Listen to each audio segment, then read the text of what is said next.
हरे कृष्ण कृष्ण कृष्ण हरे हरे हरे राम राम राम हरे हरे।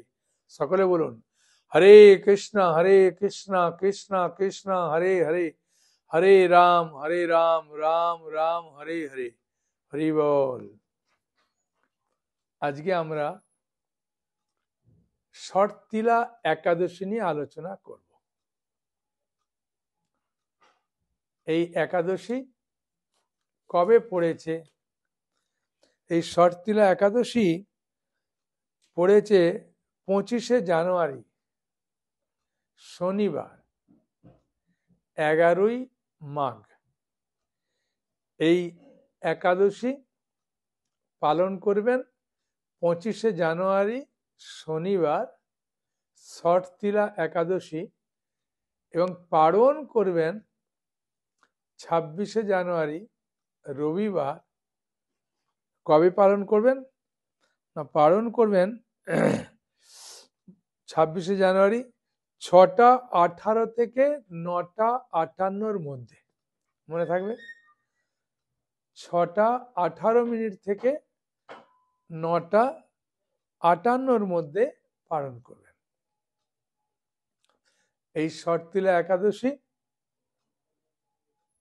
আমরা করার ফলে আমাদের অন্য একাদশীর যে মাহাত্ম্য, এই শর্তিলা একাদশীর মাহাত্ম্য আবার সম্পূর্ণ আলাদা। এমন অনেক পাপ আমরা করেছি যে পাপগুলো অন্য একাদশীতে মানে মোচন হয় না, এই শর্তিলা একাদশীতে ওইগুলো মোচন হয়ে যায়। বুঝেছেন? সাধারণত ভ্রূণ হত্যার পাপ, গো হত্যার পাপ, অন্যর সম্পত্তি হরণের পাপ, এরকম অনেক পাপ আছে যে পাপগুলো খননের জন্য এই একাদশীটা খুব মাহাত্ম্যপূর্ণ। ঠিক আছে? অনেক সময় আমি একাদশী বলার আগে দুই একটা প্রশ্ন নিই, সেই প্রশ্নের উত্তর দিয়ে আমি শর্তিলা একাদশীর মাহাত্ম্য বলবো। যেহেতু এখন মহাকুম্ভ শুরু হয়েছে, সেই মহাকুম্ভতে অনেকেই যেতে চাইছেন স্নান করার জন্য। কারণ মহাকুম্ভে স্নানের মাহাত্ম্য অনেকে শুনেছেন, অনেকে দান করার জন্য যাচ্ছেন, অনেকে মেলা দেখার জন্য যাচ্ছেন, অনেকে সাধু সেবা করার জন্য যাচ্ছেন, আর অনেকে আমাদেরকে গীতা দানের জন্য সাহায্য করেছেন। যারা যারা গীতা দানের জন্য সাহায্য করেছেন তাদের মঙ্গলের জন্য আমি যাচ্ছি কুম্ভে। ওখানে গিয়ে তাদের জন্য প্রার্থনা করব। বেনি মাধব আছেন ভগবান, এবং মহাকুম্ভে কাছে দাঁড়িয়ে তাদের নাম গোত্র দিয়েছেন, প্রার্থনা করব, সেজন্য যাচ্ছি। স্নানের অনেক ডেট আছে। এখন প্রশ্ন করছেন, প্রভু মহাকুম্ভে স্নানের মাহাত্ম্য কি? মহাকুম্ভে স্নানের মাহাত্ম্য একজন মাতাজি আমাকে বলছেন, প্রভু অমৃত লাভের মাহাত্ম্য, ওখানে কি অমৃত পাবো যেটা খেলে অমর হবে? আমি বললাম না, অমৃত ওখানে পাবেন না। অমৃত অ্যাকচুয়ালি কলিযুগের জন্য হরিনামামৃত, চৈতন্য চরিতামৃত আর ভাগবতামৃত। হ্যাঁ, এই তিনটে অমৃত কলিযুগের জন্য শ্রেষ্ঠ। এখন সাধু মহাত্মারা অনেকে যাচ্ছেন সেখানে স্নানে করতে। মানে স্নানের তো একটা মাহাত্ম্য আছে, নালে কেন যাবে স্নানে, তাই না? মানে একটা স্বাভাবিক প্রশ্ন আসবে। হ্যাঁ, সেই জন্য শাস্ত্রেও আছে অশ্বমেধ সহস্রাণী, মানে 1000 অশ্বমেধ যজ্ঞ করলে যে ফল, বাজপেয় শতানিচ, বাজপেয় যজ্ঞ 100 করলে যে ফল, লক্ষা প্রদক্ষিণা ভূমে, মানে 1 লক্ষ পুরা পৃথিবীকে পরিভ্রমণ করলে যে ফল, কুম্ভে স্নান তত ফলম, কুম্ভে স্নান করলে তার থেকে অধিক ফল পাওয়া যায়। ওই জন্য মানুষ কুম্ভে স্নানে যান। অনেকের অনেক পুরানো রোগ ব্যাধি আছে, সেটা নষ্ট করার জন্য যান, কেউ পুণ্য লাভের জন্য যান, হ্যাঁ, কেউ কৃষ্ণ ভক্তি লাভের জন্য যান, হ্যাঁ, আর অনেকে ঘরে বসে কৃষ্ণ ভক্তি লাভের জন্য কুম্ভে গীতা দান করছেন। কারণ শাস্ত্রে আছে সৎপাত্রে, উপযুক্ত জায়গা, উপযুক্ত স্থানে, উপযুক্ত সময়ে দান করলে তার ফল 1000 গুণ বৃদ্ধি পায়। এটা ভগবদ গীতার 17 অধ্যায়ের 20 নম্বর শ্লোকে বলা আছে। সেটা সত্যগুণের দানও হয়।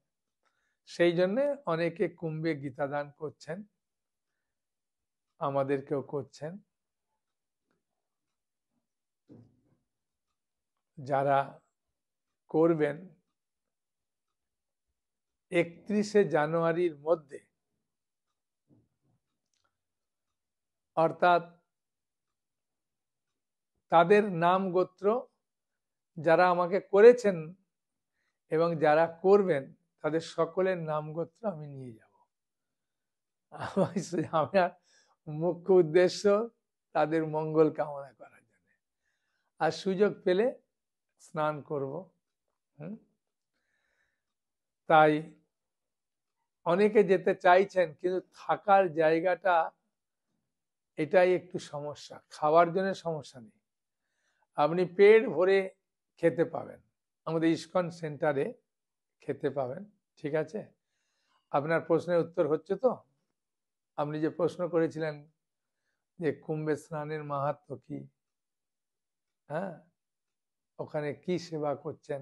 আমরা ওখানে হরিনাম কীর্তনে একটা দল আছে, করছে বিভিন্ন জায়গায়, আর প্রসাদ পরিবেশন হচ্ছে। প্রসাদের জন্য কোনো অসুবিধা নেই।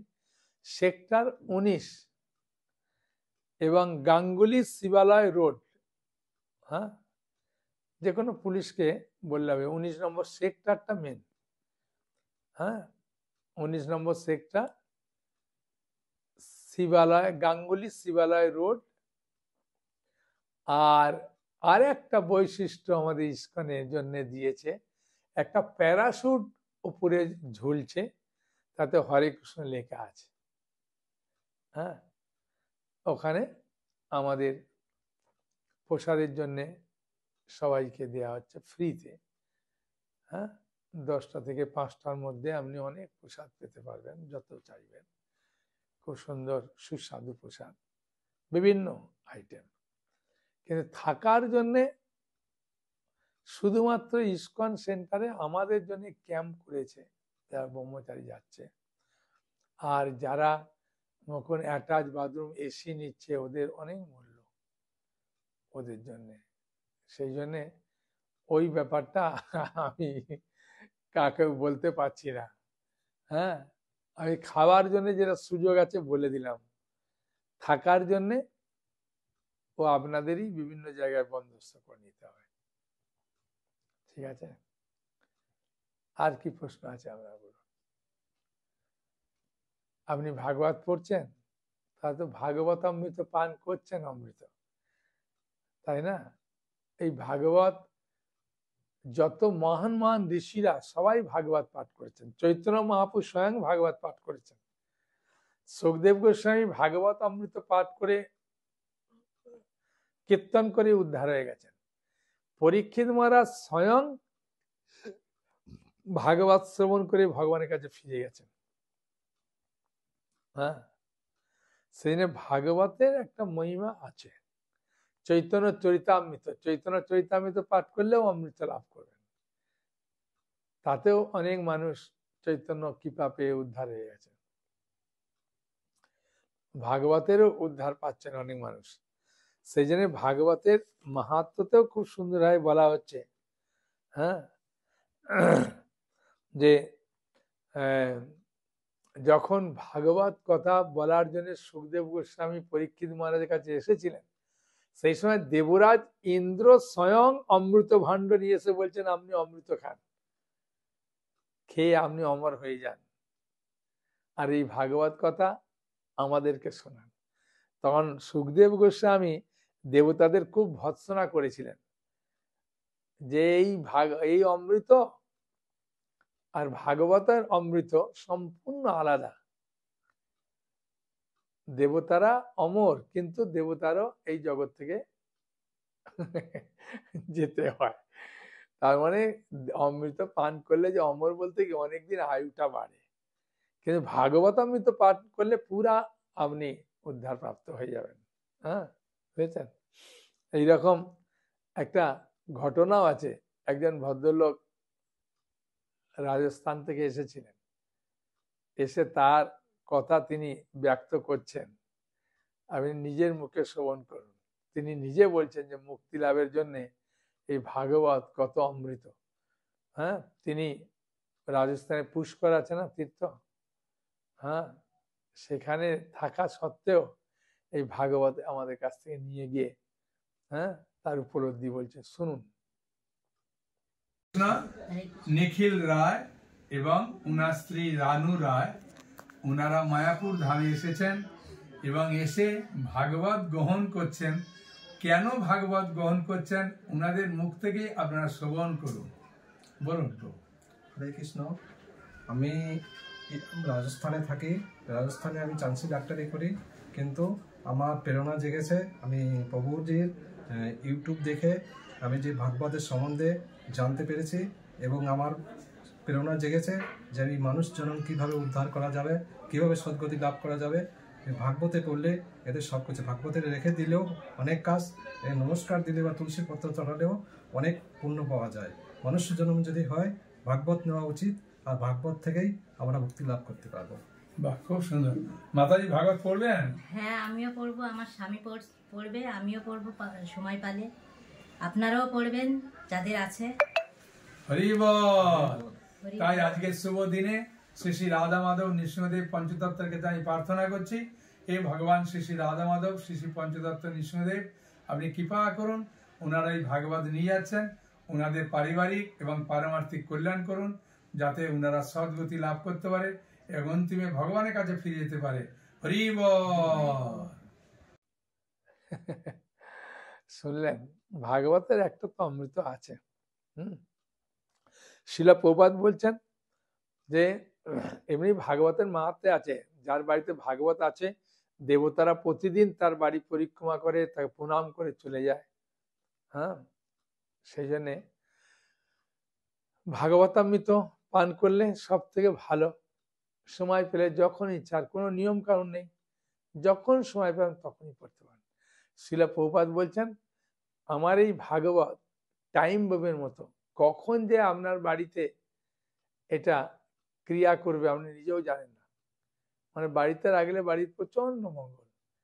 আপনি পড়ুন, আমরা ছেলে মেয়ে নাতি নাতি সবাই পড়বে। হ্যাঁ, সেটাই প্রবাদ এখানে আমাদেরকে বলছেন যে এই ভাগবতের এত মাহাত্ম্য আছে। তা এখন প্রশ্ন হচ্ছে যে তাহলে আমরা যে একাদশী করছি, এই একাদশী করার ফলটা কি? একাদশী করার ফলও আপনি অমৃত লাভ করবেন। অমৃত মানে কি? আপনি যেখানে গেলে আর ফিরে আসতে হবে না, সেটা প্রকৃত অমর, তাই না?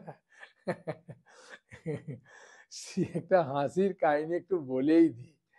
হ্যাঁ, একটুখানি বলি, মন দিয়ে শুনুন, খুব আনন্দ পাবেন। শিবজি আর পার্বতীর সঙ্গে যে বিয়ে হয়েছিল, ওর ঘটক হয়েছিলেন নারদ। বুঝেছেন? নারদ বিয়ের বন্দোবস্ত করেছিলেন। তা নারদ এসে একবার পার্বতীকে জিজ্ঞাসা করছেন।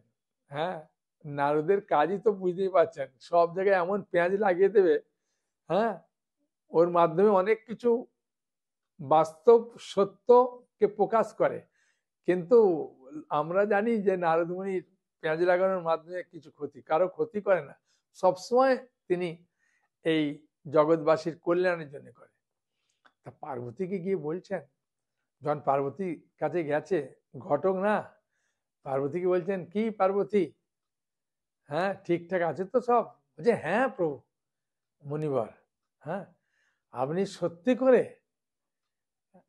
আমার বহু বহু তপস্যার ফলে আমি এইরকম একজন স্বামী পেয়েছি, তাই আপনাকে ধন্য যে আমাকে আমার এইরকম একজন, হ্যাঁ সুন্দর, হ্যাঁ আমার পছন্দ মতো মনোমতো পতি দেওয়ার জন্য।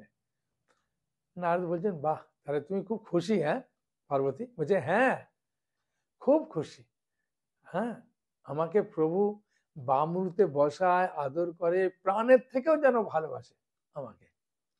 বলছে, আচ্ছা প্রভুর গলায় যে মুন্ডমালাটা আছে ওটা কিসের? বলছে, ওটা তো জানি না। তাহলে প্রাণের থেকে ভালোবাসে, প্রভু মুন্ডমালাটা গলায় পড়ে আছে, ওইটার মুন্ডগুলো কার, এইসব কথা কখনো বললো না, তাহলে কি প্রাণের থেকে ভালোবাসে? নারদ পালিয়ে গেছে। পার্বতী তিনি প্রচন্ড ক্রোধান্বিত হয়ে আর বসে আছে। শিবজি এসে বলছেন, দেবী পার্বতী, আর বলতে তো পার্বতী একদম যেমন মায়েরা রেগে গেলে চোখগুলো বড় বড় করে বলে, সেরকম ভাবে একদম শিবজিকে বলছেন। তার শিবজি বলছেন, প্রিয়া পার্বতী, নিশ্চয়ই নারদ এসেছিল। যে হ্যাঁ, নারদ না এলে আমি জানতাম কি করে এই গোপন কথা? তখন শিবজি বলছেন যে, পার্বতী তোমাকে আমি এত ভালোবাসি, তুমি যখন এই দেহ ত্যাগ করো, তোমার এই মুন্ডটা আমি গলায় ধারণ করি। বলছে, প্রভু তাহলে এতগুলো মুন্ড মানে এতবার আমি জন্মগ্রহণ করেছি? বলছে, হ্যাঁ। বলছে, আপনি? বলছে, হ্যাঁ আমি আসলে আমার প্রভুর কথা শুনি তো, ভাগবত কথা শুনি, সেই জন্য আমি অমর হয়ে গেছি, ওই জন্য আমার নাম একটা অমরনাথ। ও তাই, তাহলে আমিও হব এই অমর। তখন শিবজি পার্বতীকে ভাগবত কথা শোনাচ্ছিলেন অমর হওয়ার জন্য। সেই জন্য অমৃত খেলে অমর আর ভাগবত পড়লে অমর, দুটো অনেক তফাৎ আছে। ওই জন্য তো ভগবত গীতায় ভগবান কৃষ্ণ 15 অধ্যায়ের 6 নম্বর শ্লোকে বলছেন, ন তৎ ভাসায়তে সূর্য ন শশাঙ্ক ন পাবক যজ্গত্তা না নিবর্তন্তে তদ্ধাম প্রমম। বুঝেছেন, যে আমার ধামে যায় সেখান থেকে আর তাকে কখনো ফিরে আসতে হয় না, হ্যাঁ সে পুরা অমর হয়ে যায়। আর আমার গায়ের অঙ্গজ্যোতিতে সেখানে আলোকিত হয়, চন্দ্র সূর্যের দ্বারাও হয় না। সেরকম ভগবানের কাছে ফিরে যাওয়ার জন্য এই ভাগবতামৃত পান করলে ভালো।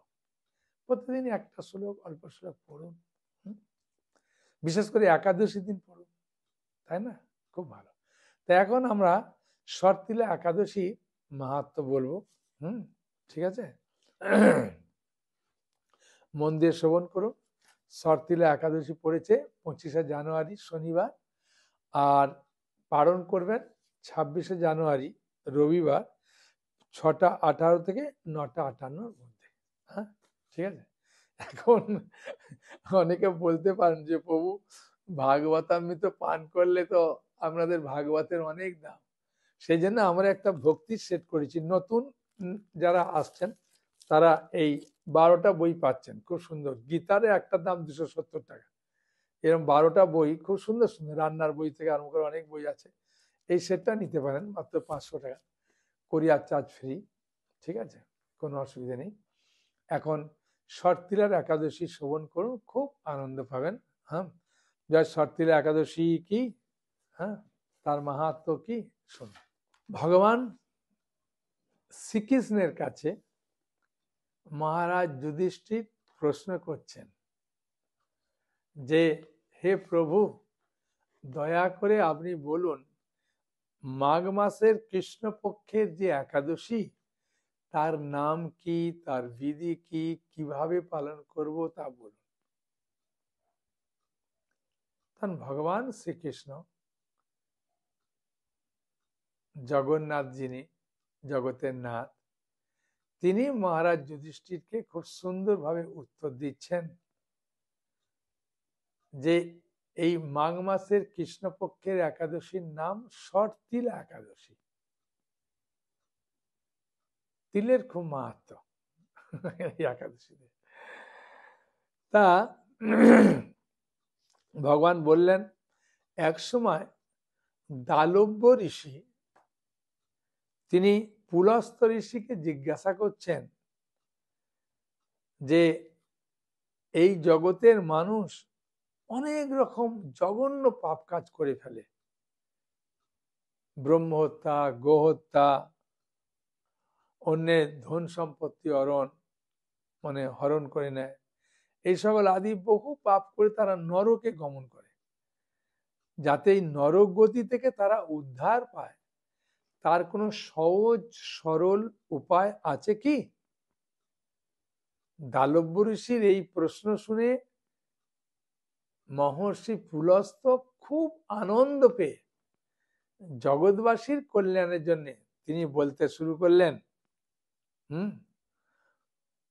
কি বলছেন এখন আমরা শ্রবণ করব। তিনি বললেন, হে মহাভাগ, তুমি একটা গোপনীয় উত্তম বিষয় প্রশ্ন করেছো। সত্যি এটা গোপনীয়, অনেক মানুষ আছে এর জন্য দুঃখ পায় কিন্তু উদ্ধারের উপায় পায় না, সেই জন্য এটা গোপন। মাঘ মাসে সূচি, জিতেন্দ্রিয়, কাম, ক্রোধ আদি শূন্য হয়ে স্নানের পর সর্বদেবের ঈশ্বর শ্রীকৃষ্ণের পূজা করবে। মানে কৃষ্ণ পূজা করার কথা একাদশীতে বলা হয়েছে। পূজাতে কোনো বিঘ্ন ঘটলে কৃষ্ণ নাম স্মরণ করবে। কৃষ্ণ নাম মানে হরে কৃষ্ণ কৃষ্ণ কৃষ্ণ হরে হরে, হরে রাম রাম রাম হরে হরে, এই নাম উচ্চারণ করবে।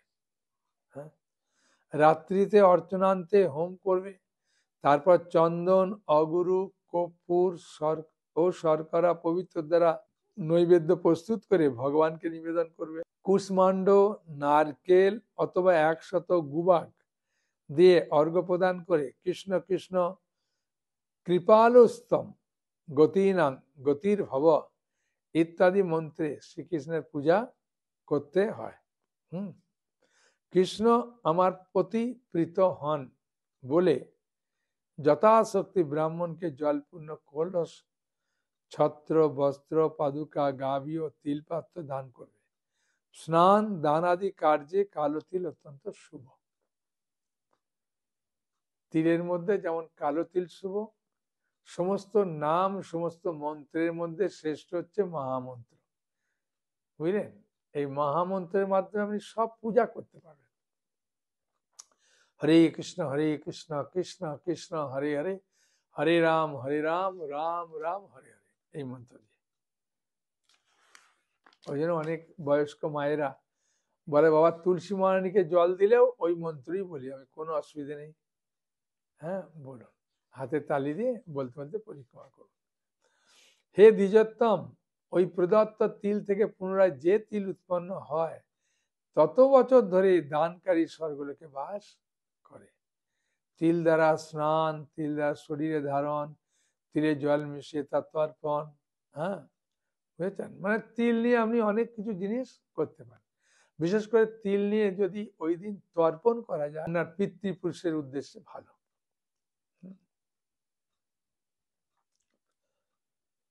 হে যুধিষ্ঠির, একসময় নারদ মুনি এই শর্তিলা একাদশীর ফল আর ইতিহাস সম্বন্ধে জানতে চাইলেন ভগবান কৃষ্ণের কাছে।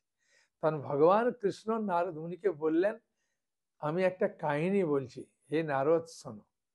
নারদ মুনি বললেন, বলুন প্রভু, আমি মন দিয়ে শ্রবণ করব।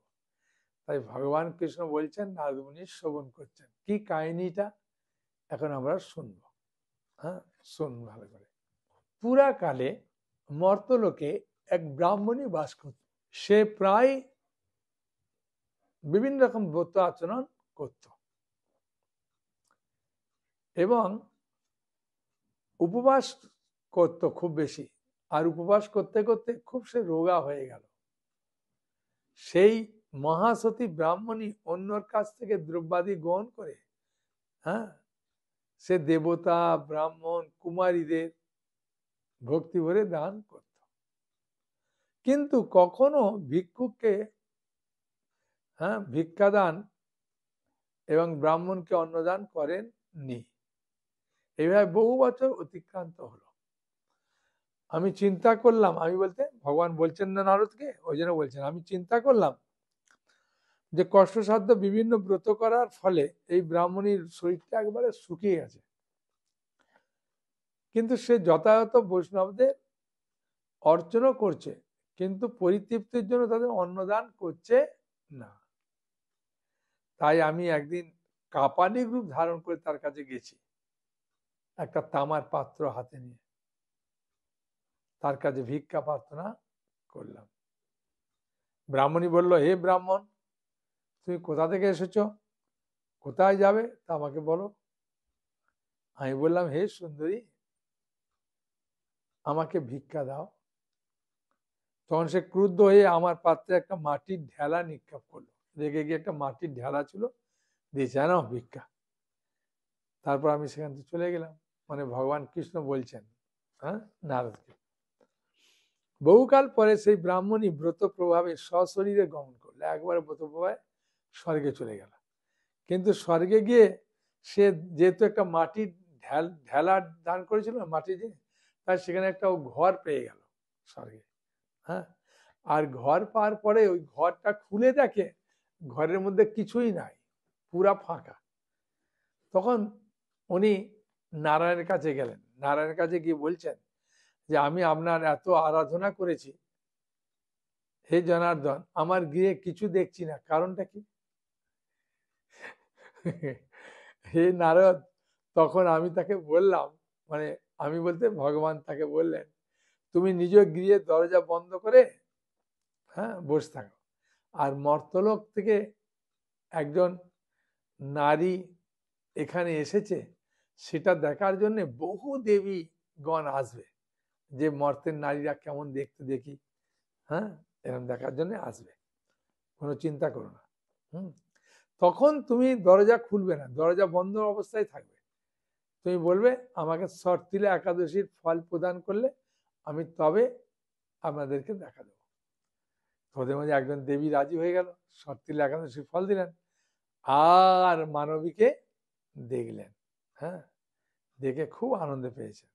তখন সেই ব্রাহ্মণী দিব্য কান্তি বিশিষ্টা হলো, তার গৃহ ধনে ধান্যে পূর্ণ হয়ে গেল। হ্যাঁ, আর যার উদ্ঘাটন করলে দেবপদিনা তাকে দর্শন করে বিস্মিত হলেন। মানে দরজাটা যাই খুললো, সঙ্গে সঙ্গে দেবপদিনা দেখে খুব আশ্চর্যান্বিত, অবাক হয়ে রইল।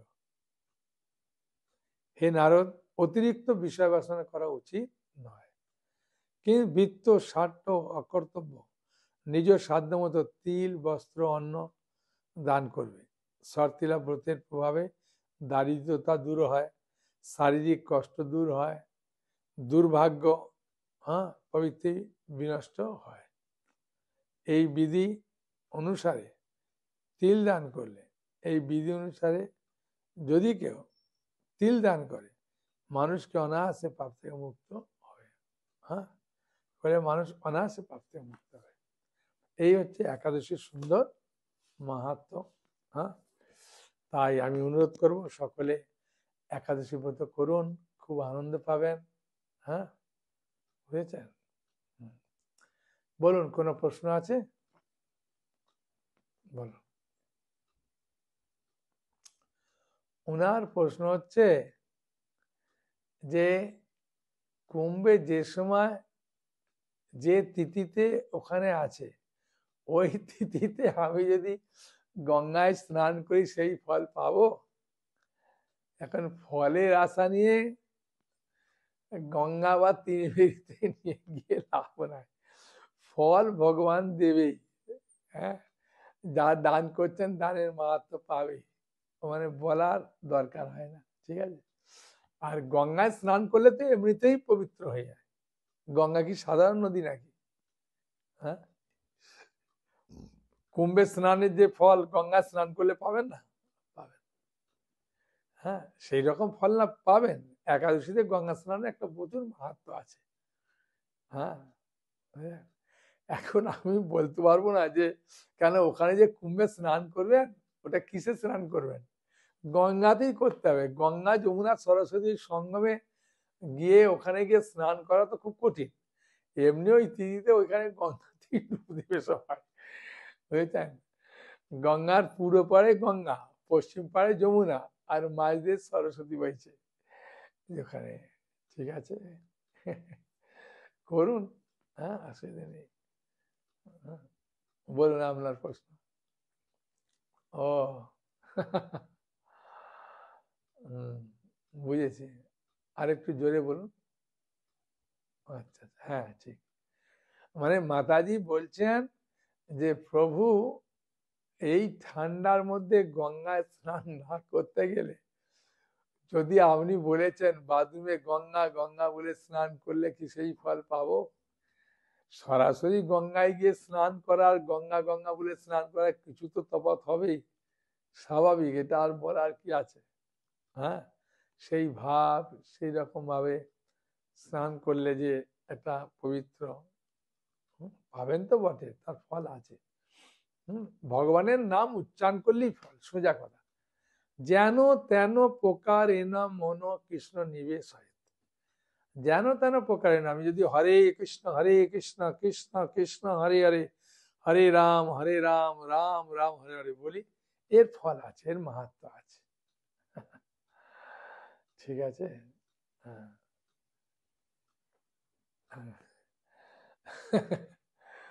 ওনার একটা লাস্ট প্রশ্ন। উনি বলছেন যে আমার স্বামী করতে চায় না, তা আমার স্বামীর জন্য আমি আমিষ করে দিই, কিন্তু না করে দিলে ঝগড়া হবে, কি করি?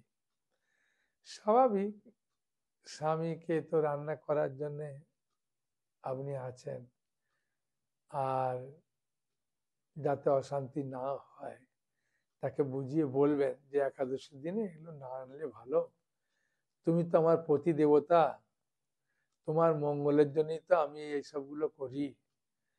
হ্যাঁ, ছেলে মেয়ে সবাই যাতে শান্তিতে থাকে, আমি কি আমার জন্য করি একাদশী? বলো, সবার জন্য করি, আর সবাই মিলে করলে আমি বেশি আনন্দ পাবো, সেই জন্য তোমাদেরকে বলি যাতে করো। আর তোমরা যদি না করবে, আমি তো আর অশান্তি করতে পারি না। হ্যাঁ, সেই জন্যে শান্তির জন্য আমি অনুরোধ করব, এই দিনগুলো না আনলে ভালো বলে আপনি বলে দেবেন সেই সব দিনগুলো। হ্যাঁ, যে ঠিক আছে। আর ওদেরকে একটু করাবার জন্য বলুন পেট ভরে খান, একাদশীর যে যে প্রসাদ আছে পেট ভরে তাদেরকে খাওয়াবেন। হ্যাঁ, তারা খেয়ে বলবেন বাবা মা তাহলে একাদশী রোজ করবো, চিন্তা নেই, ঠিক আছে। সবকিছু জিনিসকে মানিয়ে নিতে হবে। হ্যাঁ, যদি আপনার কোনো রোগ থাকে, হ্যাঁ, তাহলে তো ওষুধ খেতে হবে, তাই না? যে ওষুধগুলো খাওয়ার পরে খায়, তাহলে আপনি একাদশী প্রসাদ খেয়ে ওষুধ খাবেন, তাই না? ঠিক সেই রকম ভাবে কাকে কিরকম বোঝাবেন। হ্যাঁ, আপনার পরিবারের আপনি জানেন আমার স্বামী এইরকম বললে শোনে, এরকম বললে রেগে যায়, সেরকম ভাবে আপনাকে শান্ত হয়ে করতে হবে, যাতে একাদশী দিনে কোনো একটুখানি মন খারাপ হলে বা কেউ কিছু কথা বললে আর দেখবেন জব টব হবে না। করছেন উপবাস, ভগবানের কাছে যাচ্ছেন, কিন্তু মনটা সবসময় ওই সব কথা মনে পড়ে। ওই জন্য একাদশী দিনে কেউ কিছু বলে খালি হেসে দেবেন, খালি হাসি মুখ দেখিয়ে দেবেন যে বাবা আজকে একাদশী, তুই রাগাস না বাবা, হ্যাঁ আমি খুব দুঃখ পাবো বাবা, ঠিক আছে যা বলছিস বল, যা বলিস বল, একা আজকের দিন বলিস না বাবা। এরকম স্বামীকে এরকম বলবেন। হ্যাঁ, হাসি হাসি মুখে বললে তার বলে ঠিক আছে যা, হ্যাঁ তোমাকে আমি আর কিছু বলছি না আজকে। ঠিক আছে তাহলে, হরে কৃষ্ণ কৃষ্ণ কৃষ্ণ হরে হরে, হরে রাম রাম রাম হরে হরে। সকালে ভালো থাকুন, আনন্দে থাকুন, হরি বল।